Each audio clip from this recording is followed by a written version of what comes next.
Good morning, Giants.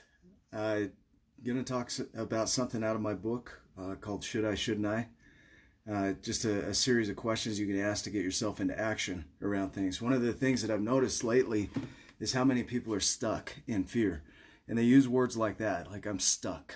I don't know what to do. I am feeling like life isn't moving, all these things. And so just to be clear this morning, I don't know if you're even wondering this or not, but some mornings I wake up without motivation, right? Some mornings I wake up and it's like, I have no idea what to do today, right? This is one of those mornings. And my way out of that, this is part of being stuck, is we get in this cycle and we wake up and we're like, man, I don't know what to do. I feel hopeless. I feel like I'm stuck. Life isn't going anywhere. It's at those times that we need to get into action. And even the smallest action can get us to take bigger and bigger actions. It's a principle of psychology. It's called the foot in the door. Once you get a small thing done, you can get a bigger thing done, bigger thing done, bigger thing done. And so this part of my book, The Art of Accomplishment, the reason I chose this is because it's already put together for me. And it's something I can teach, and it helps me continue to stay in action around my life, even when I don't have the motivation to do it. So it's not always about motivation, guys. So as you're thinking of what can I do today, that's the question to ask. What can I do today that will lead me toward my goal, even though I don't feel like doing it? So this story in the book stems from my ex. When we were together, there was one night we were going to bed and she touches her face and she's like, man, should I wash my face? And then she says, I'm going to wash my face.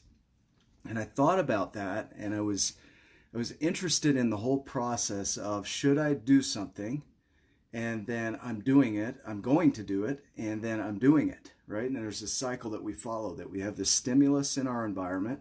And if you think about our bodies, they're designed to receive stimulus.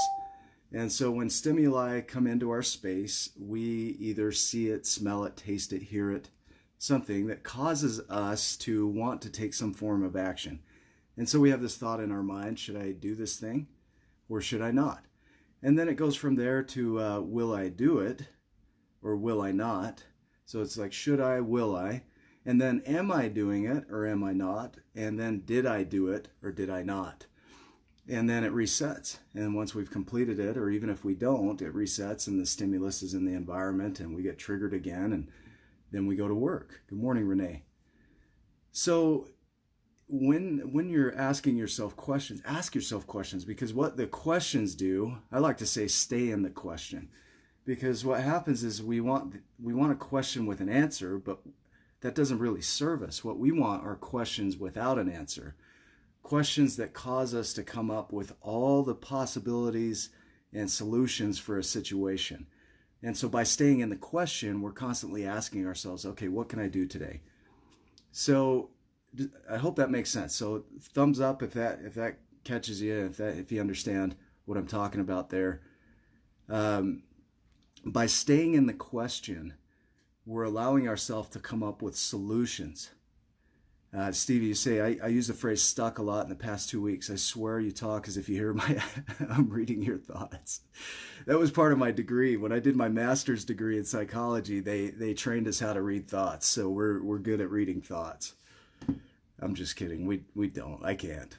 I have no idea what you're thinking.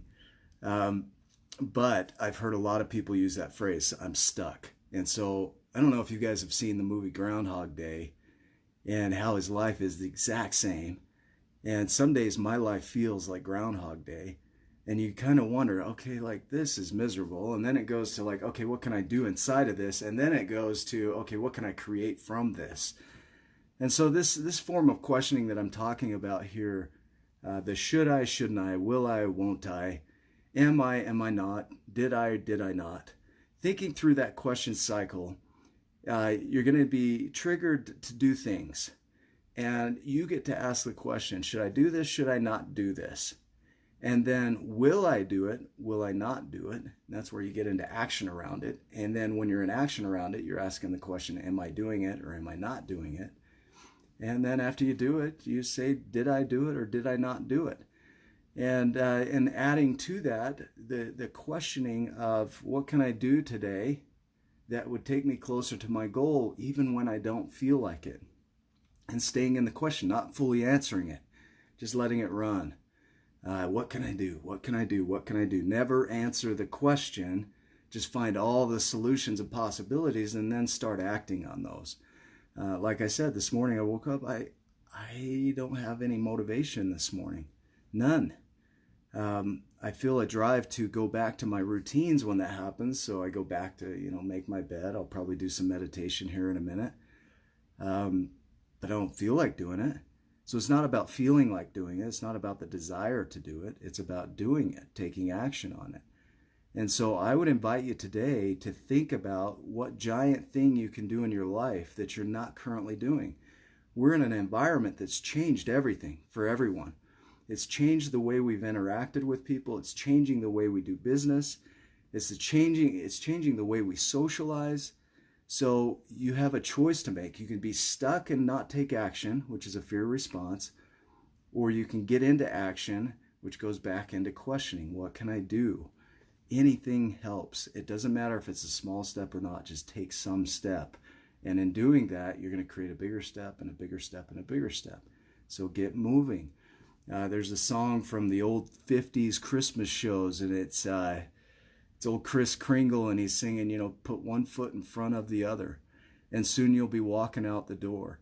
I posted that a while back, but you can YouTube it, and when you find it, just listen to that song today. It's catchy. It'll get in your head. Just put one foot in front of the other. And so if you're feeling stuck, just take some kind of action, even the smallest action. That's how you're going to get out of it. And then keep doing it. With time, it'll get easier. It'll get better. You'll get motivated, and things will move. So would love to hear your comments. I do have an ask in this video. We're still promoting the Kickstarter campaign. So if you know people, here's how Kickstarter works. So if this doesn't resonate with you, jump off. That's cool. Kickstarter is an all or nothing campaign. If we don't raise all the funds, we get nothing. And so our goal is to raise those funds to get this book, The Giants and the Smalls, in print. And so I need help spreading the word. And so if you know people that could go to my Kickstarter campaign and start to share, buy the book, pledge, that would be helpful.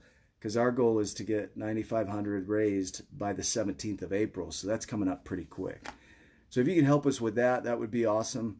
Good morning, Ryan. Ryan posted an awesome article this morning on change. Please go read that. On Sunday, we've got a great guest on our show on Wake Up with Giants TV. And so please come see that. And man, just above all, we appreciate you guys. We hope that you're safe and that you're healthy and that your life is going as good as it can right now, and that you're hopeful. I think that's a big thing, that you're hopeful for the future. So go make it a giant day. I'll see you on the next video. You guys are amazing. Keep going.